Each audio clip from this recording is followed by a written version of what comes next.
On va encore patienter quelques instants pour donner le temps à tout le monde d'arriver à l'heure.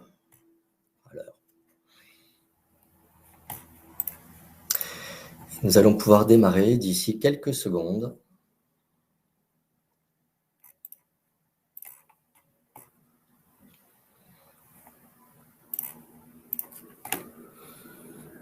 Quelle heure est-il? On va encore attendre un tout petit peu.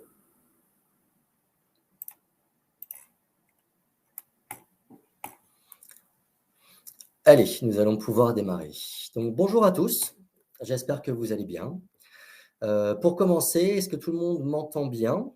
Et voyez-vous bien la présentation à l'écran? Donc, si ce n'est pas le cas, n'hésitez surtout pas à l'indiquer dans le chat pour que nous puissions voir ce qui est nécessaire de faire. Donc, lors de ce webinaire, vous pourrez poser vos questions et je tenterai d'y répondre à l'issue de la présentation. Et bien sûr, cette présentation vous sera envoyée et un replay sera disponible. Donc, je me présente rapidement. Je suis Arnaud Pidol, dans le monde du SIRH depuis un peu plus de 20 ans, côté client, mais également côté conseil et éditeur. Et depuis un peu plus de 5 ans maintenant, chez Talentia, en tant que directeur de projet dans un premier temps, et depuis 2 ans maintenant, en tant que consultant avant-vente, paye et HCM. Donc, ce webinaire a pour but de vous présenter quelques améliorations et évolutions de la version 12.9 de notre solution de gestion du capital humain, HCM, pour les intimes. Voici l'agenda que je vous propose, sachant que l'objectif donc est de faire quelques focus et non d'être totalement exhaustif sur l'ensemble des évolutions de cette nouvelle version. Donc, nous commencerons par le module formation, avec la possibilité de dématérialiser et signer numériquement la feuille d'émargement d'une formation. Puis, nous aborderons 2 nouvelles fonctionnalités du module onboarding. Nous passerons ensuite au module performance avec une nouvelle fenêtre pour fixer des objectifs lors d'un entretien d'évaluation.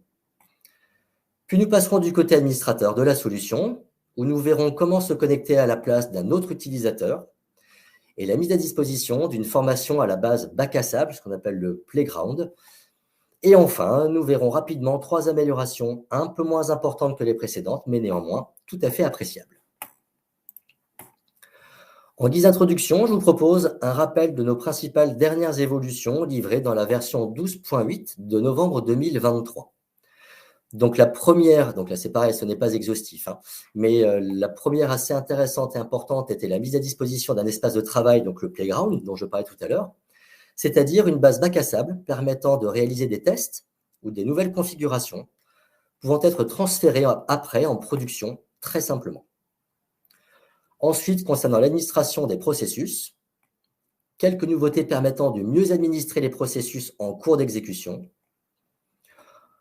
L'intégration Outlook pour les inscriptions aux sessions de formation. Donc, c'est une évolution pour la planification des sessions de formation dans Outlook avec synchronisation des invitations. Puis l'inscription aux sessions de formation par le manager. Donc, c'est un nouveau processus pour donner la main aux managers, leur permettant d'inscrire leurs collaborateurs à des sessions de formation.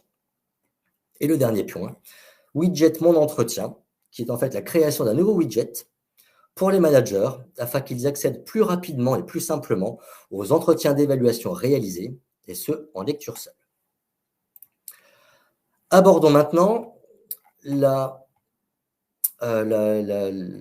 évolutions concernant la 12.9. Donc, commençons par le module formation. Donc, il est désormais possible de dématérialiser et surtout de signer numériquement la feuille d'émargement d'une formation. Cette fonctionnalité concerne les formations en présentiel et en classe virtuelle et utilise la signature numérique intégrée à notre solution, c'est-à-dire connective. Il s'agit d'émettre une feuille de présence unique, envoyée à chaque participant pour signature et de la joindre automatiquement à la session de formation. Voyons comment procéder.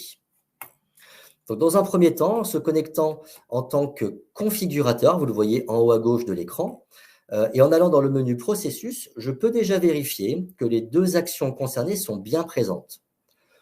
Pour ce faire, il suffit de faire une recherche dans la zone dédiée de recherche en indiquant feuille de présence, et ainsi vous pourrez voir les 2 processus spécifiques et standards qui sont maintenant disponibles, donc qui concernent 2 types de feuilles de présence, pour ceux qui sont inscrits et pour ceux qui ont terminé la session de formation. Donc, en repassant sur le profil HRFR, ou équivalent dans une session de formation, vous pouvez voir une nouvelle fonctionnalité qui s'appelle « Demande de signature de la feuille de présence ». À partir du menu « Inscription » de la session, vous pouvez voir la liste des participants ayant le statut « Inscrit » nécessaire pour le premier processus. Puis ensuite, dans le menu « Présence », vous pourrez vérifier que les participants ont bien terminé les activités en question. Tout est OK. Retour dans le menu détail de la session de formation pour lancer automatiquement la feuille de présence avec signature. Donc, en cliquant sur la fonctionnalité, le processus se lance et permet de visualiser les participants et le statut de leur activité. Puis, donc tout est OK, puis en téléchargeant le PDF généré, vous pourrez vérifier le document et la présence des informations nécessaires. Voilà, ça prend un petit peu de temps. Je lance donc maintenant la génération de mon document. Voilà. Ainsi, je peux vérifier que toutes les informations sont correctes. Je peux également vérifier la présence des 4 collaborateurs ayant suivi la formation et l'ayant terminée, sachant qu'il s'agit d'un modèle totalement personnalisable, bien évidemment. Donc, suite à cette vérification, il ne vous reste plus qu'à envoyer la feuille d'émargement aux participants afin qu'ils la signent et vous la retournent. Donc, le processus ayant été lancé, je peux vérifier où en sont les retours de signature en allant dans mes tâches en attente. Donc, je peux voir le processus en question. Et le cas échéant, je peux envoyer une relance au retardataire.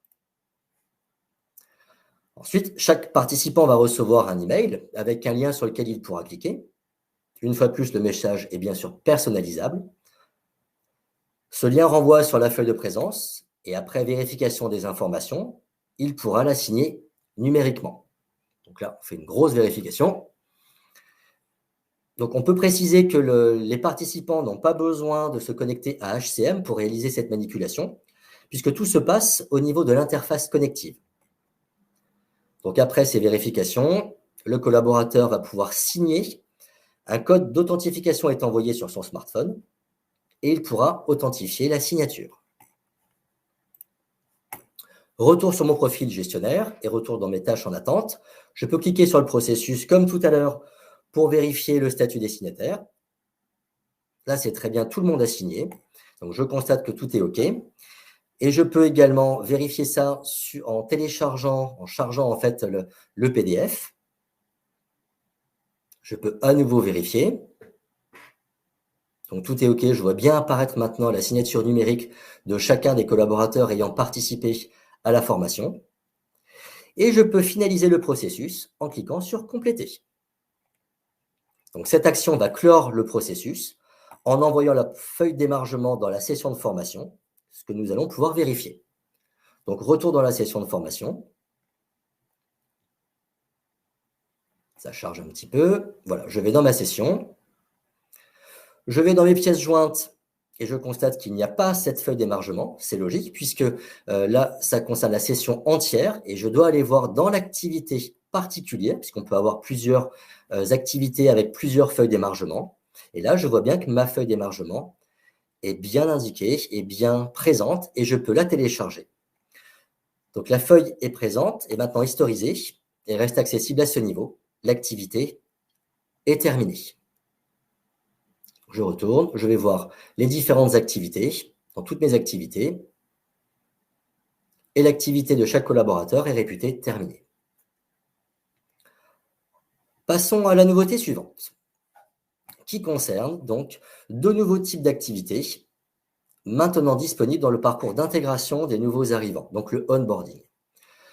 Le premier permet de télécharger des documents spécifiques à la demande des RH, comme par exemple des visas, des permis de conduire, des cartes d'identité ou des certifications.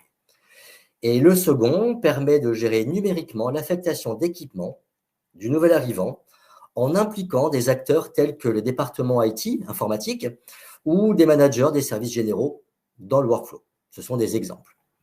Et ce processus comprend également la signature numérique, toujours avec Connective, de la lettre d'affectation, ainsi que l'attachement au dossier du collaborateur. Donc pour commencer, un rapide passage dans le paramétrage d'un parcours d'intégration ce qu'on verra aussi pour le deuxième processus, pour une action de téléchargement d'un document. Donc, vous le voyez. Donc, pour ce faire, dans le menu « Aperçu », nous y trouvons l'action « Télécharger un document ». Dans le détail de cette action, on voit le nom du processus utilisé. On remarque qu'il est possible de rédiger un texte à l'attention du nouveau collaborateur. Donc, tout est OK. Dans le menu « Tous les inscrits », on voit le collaborateur destinataire de cette demande, donc John Doe. Puis dans le menu « Action individuelle », nous pouvons voir le statut de l'activité et la lancer, donc le processus. Donc, suite à l'inscription à l'activité d'onboarding, le nouveau collaborateur se connectera à son portail RH et trouvera dans ses tâches en attente l'activité attendue qu'il pourra lancer en cliquant simplement dessus. C'est chose faite. Donc, le message d'action, bien sûr personnalisable, lui indiquera quoi faire, en l'occurrence scanner sa carte d'identité, recto verso. Donc, il l'aura scanné et ensuite, il pourra cliquer sur le bouton « Ajouter un document » et pourra glisser son scan ou le copier. Une fois le scan téléchargé, il ne lui restera plus qu'à sauvegarder le processus et le finaliser en cliquant sur « Envoyer ». Et on voit que le statut de la tâche a changé. À partir de son menu « Mes documents », le collaborateur pourra consulter donc ce qu'il vient de télécharger et informations aux documents qui sont bien évidemment accessibles au niveau du dossier collaborateur. La deuxième nouveauté concerne une action d'affectation de matériel à un nouveau collaborateur avec signature numérique. Donc, comme pour le précédent exemple, dans le paramétrage de l'action, on voit le processus utilisé, le texte d'invitation, toujours personnalisable bien sûr. Comme tout à l'heure, on va vérifier les inscrits. Ça va arriver, voilà. Comme tout à l'heure, on va bien vérifier les inscrits. Et on pourra aller dans les actions individuelles pour lancer le processus en question. Voilà, je lance le processus. Le processus étant lancé, on voit son destinataire en haut du chemin d'action, qui est Alix Devergne, qui est en fait le référent IT. Donc, je me connecte maintenant en tant que référent IT, donc Alix Devergne, et je vois que dans mes tâches en attente, j'ai une nouvelle action qui concerne l'affectation de matériel pour un collaborateur. Donc, pour commencer, je lui affecte un nouvel ordinateur portable de marque Dell, donc sur la base du référentiel installé. Et dans un second temps, je vais lui affecter, je me suis trompé, voilà, dans un second temps, je vais lui affecter un téléphone, un smartphone d'une marque bien connue. Toujours sur la base d'un référentiel que vous aurez mis en œuvre. Je sauvegarde et je génère le document que je peux vérifier. Donc, je peux visualiser le document PDF qui sera assigné par le collaborateur en le téléchargeant. Le modèle est bien évidemment personnalisable. Donc, je vois bien mes deux matériels qui sont affectés et je vois bien le texte qui a été chargé automatiquement en fonction du modèle que j'ai paramétré. L'action est terminée pour le référent technique. Presque. D'abord, il envoie en signature, je vous prie de m'excuser, en accompagnant d'un commentaire si nécessaire, et l'action est maintenant terminée. Donc, le processus a envoyé une notification à l'intéressé, donc John Doe, qui pourra se connecter à son portail RH, et comme tout à l'heure, dans ses tâches en attente, il pourra activer le processus lui permettant de vérifier le matériel alloué, puis il pourra signer numériquement la fiche d'affectation.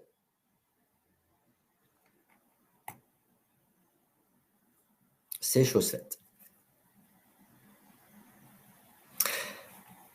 Voilà. Et comme tout à l'heure, il pourra également aller vérifier, donc dans cette tâche en attente, il n'y a plus rien, et surtout dans ces documents, apparaît bien maintenant la fiche d'attribution de ce nouveau matériel qui est signé. Et donc ça, on pourra le retrouver également dans son dossier collaborateur, bien sûr. Passons à l'évolution suivante. Donc, je vous propose d'aller dans le module Performance maintenant pour découvrir une nouveauté permettant une nouvelle expérience utilisateur pour les managers qui utilisent un formulaire d'entretien pour assigner un nouvel objectif à un collaborateur évalué. Cette nouvelle fonctionnalité permet de créer un objectif selon 3 modalités au choix. L'ajout d'un objectif à partir d'un modèle préconfiguré, ou l'ajout d'un objectif en tant que copie s'il s'agit d'un objectif d'un plan d'objectif, ou l'ajout d'un objectif à l'aide d'un assistant guidé en répondant simplement aux questions d'un pas à pas. Donc, voyons comment procéder. Donc, dans le premier exemple, lors de l'entretien d'évaluation, le manager peut à la volée assigner un objectif collaborateur sur la base d'un modèle déjà défini. Donc là, on voit qu'on est en train de récupérer, de chercher un modèle en question. Il s'agit d'un modèle pour un projet avec des dates de jalons. J'indique maintenant le nom de l'objectif en question. Donc là, en l'occurrence, il s'agit de terminer le nouveau site web. Et je vais maintenant pouvoir indiquer des jalons avec, comme vous le voyez au milieu, des critères d'attribution de parts variables. Et voilà, le nouvel objectif est maintenant dans l'entretien de mon collaborateur. Deuxième exemple, je vais maintenant dans mon plan d'objectifs et je vais pouvoir accéder aux objectifs qui sont déjà paramétrés. Donc, je vais dans tous les objectifs et je vais pouvoir visualiser et vérifier les paramétrages mis en place. Je me suis trompé. Je reviens sur l'objectif en question. C'est une simple vérification, le paramétrage ayant déjà été fait, mais je peux l'influencer si nécessaire. Je vais pouvoir également aller dans les règles d'attribution pour les vérifier. Et en l'occurrence, pour cet objectif, il s'agit d'une population de commerciaux. Puis je retourne sur ma console de pilotage pour aller dans les cycles d'évaluation et retrouver une campagne en particulier. Donc là, il s'agissait de MBO 2022. En allant dans le menu Tous les examens d'évaluation, je vais pouvoir rechercher un collaborateur en particulier pour aller sur son évaluation. Je l'ai trouvé. Je me retrouve maintenant sur son entretien, sur sa trame. Et je vais pouvoir lui affecter, également à la volée, un nouvel objectif, mais sur la base du référentiel que j'aurais mis en place dans mon plan d'objectifs. Et lui indiquer mes attentes chiffrées. Donc, même si le modèle peut être commun, du coup, on peut personnaliser les attentes et les objectifs. Je clique sur Appliquer. Et le nouvel objectif est maintenant bien présent dans ma trame. Troisième exemple. Donc, lors de l'entretien d'évaluation, je vais pouvoir assigner un nouvel objectif à mon collaborateur à la volée grâce à l'assistant pas à pas, ou Wizard. Donc, le pas à pas me permet de paramétrer simplement les règles de cet objectif. Donc, j'ai indiqué le nom, mais on peut également indiquer si l'objectif est qualitatif ou quantitatif, si l'objectif peut être réassigné à un autre collaborateur. Je vais pouvoir indiquer des notions chiffrées, bien sûr, des jalons. Et in fine, je vais pouvoir choisir une échelle d'évaluation que voici. Donc, dans l'exemple, il s'agit, comme dans le premier exemple, de l'atteinte d'objectifs chiffrés avec date et seuil d'atteinte.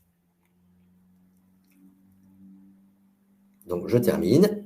Et exactement de la même manière que tout à l'heure, je vais pouvoir indiquer les jalons en question sur la base de ce que j'ai paramétré à la volée. Et vous voyez, en quelques minutes, on accède au même résultat que lorsque j'ai utilisé un modèle particulier. Dernière date, je vais pouvoir appliquer et l'objectif sera bien présent dans la trame d'évaluation de mon collaborateur. Passons maintenant à l'évolution suivante qui concerne l'administration de la solution. Donc, une nouvelle fonctionnalité d'administration pour faciliter l'accompagnement des utilisateurs finaux par les administrateurs RH. Donc, grâce à cette nouvelle fonctionnalité, les administrateurs habilités peuvent se connecter en tant qu'utilisateurs sans partager les informations d'identification de l'utilisateur et accéder à HCM avec les mêmes droits et la même visibilité sur les personnes. Donc, ce sont des sessions proxy qui seront enregistrées et l'utilisateur final, dont l'identité pourrait être usurpée, pourra voir, à partir de la page de ses paramètres, qui a effectué le proxy et à quel moment. Donc, je ne vais pas pouvoir vous montrer les paramétrages à mettre en œuvre car c'est un petit peu long. Quand je dis long, c'est 2-3 minutes, mais vous pourrez retrouver la vidéo en question dans la présentation qui vous sera partagée. Ce qu'il faut retenir de cette nouveauté, c'est que les administrateurs peuvent maintenant très simplement se connecter à la place d'un autre utilisateur, lui permettant certaines vérifications ou travaux en fonction des demandes. Par exemple, un utilisateur qui n'arrive pas à réaliser un nouvel indicateur sur sa page d'accueil va pouvoir solliciter son administrateur, qui lui-même pourra se connecter très simplement au profil sans avoir besoin de lui demander ces informations de connexion. Passons au deuxième point concernant l'administration et qui concerne la fonction Playground, c'est-à-dire la possibilité d'utiliser une base bac à sable. Vous vous en souvenez, je l'ai indiqué tout à l'heure dans les évolutions de la 12.9 livrée en novembre 2023. Donc la 12.8, pardon. La 12.9 met à disposition une session de e-learning permettant une formation sur la configuration et l'utilisation du Playground. Donc, comme pour la fonction précédente, je vous fais grâce de la mise en œuvre que vous pourrez retrouver dans une petite vidéo dans la présentation partagée. Abordons maintenant les 3 dernières évolutions mises en avant dans ce webinaire. Donc, pour terminer ce focus, une première évolution qui concerne le module formation. Donc, les managers peuvent maintenant consulter l'historique des demandes de formation de leurs collaborateurs.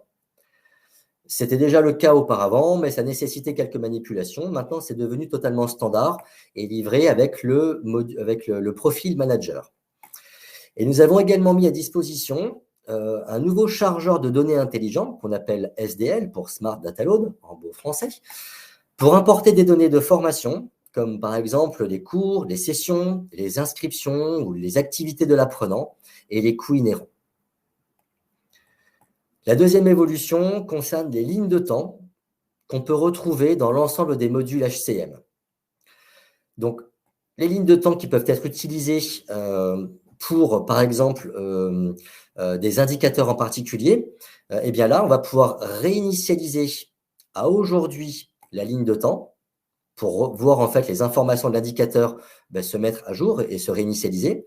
Mais on pourra également remettre à zéro en début ou en fin de période. Donc, c'est vraiment, pour l'exemple, c'est vraiment très utile lorsque vous utilisez une ligne de temps dans un indicateur ou bien dans une extraction, et ça vous permet d'aller beaucoup plus vite dans vos actions. Et la troisième et dernière évolution abordée dans ce webinaire est un filtre sur la recherche des utilisateurs. Donc, c'est plutôt orienté administrateur aussi. L'objectif a été de pouvoir identifier très simplement et beaucoup plus simplement que ce que nous faisions auparavant, les utilisateurs qui ont un statut actif, non actif ou désactivé de façon permanente. Donc maintenant, les administrateurs pourront, via leur console, filtrer sur ces recherches-là. Donc j'en ai terminé avec les nouveautés de la version 12.9. Et pour clore ce webinaire, je vous propose de jeter un œil à notre roadmap 2024.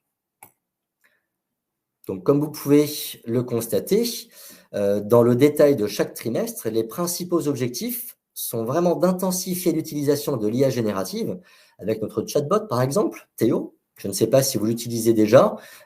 C'est quelque chose qui est extrêmement utile lorsque vous recherchez une fonctionnalité et que vous ne vous souvenez pas forcément où elle se trouve, ou même si vous le savez, mais en tout cas, ça fait gagner un petit peu de temps. Et puis, nous allons étendre ces fonctionnalités d'IA générative dans d'autres domaines sur HCM. Nous l'avons déjà avec le parsing CV, mais nous allons accroître en fait cette utilisation. Et notre objectif est également d'accentuer les possibilités de pilotage du capital humain avec la mise à disposition de nouveaux indicateurs et de fonctionnalités dédiées. Et vous le voyez également dans chacun des trimestres, nous avons en première ligne également la consolidation et l'incrémentation, on va dire, de notre offre fixe dont nous pourrons vous parler si vous le souhaitez.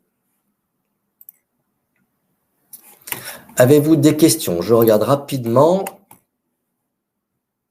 Non, pas de questions en ligne. En tout cas, n'hésitez pas à nous solliciter si vous le souhaitez dans un second temps. Suite à la réception du document de présentation ou bien du replay, vraiment n'hésitez pas à nous solliciter pour creuser tel ou tel point si vous le souhaitez. Voilà, j'espère que ce webinaire vous aura été utile et agréable. N'hésitez pas à nous contacter si vous le souhaitez. Je vous souhaite une très bonne fin de journée et à bientôt. Au revoir.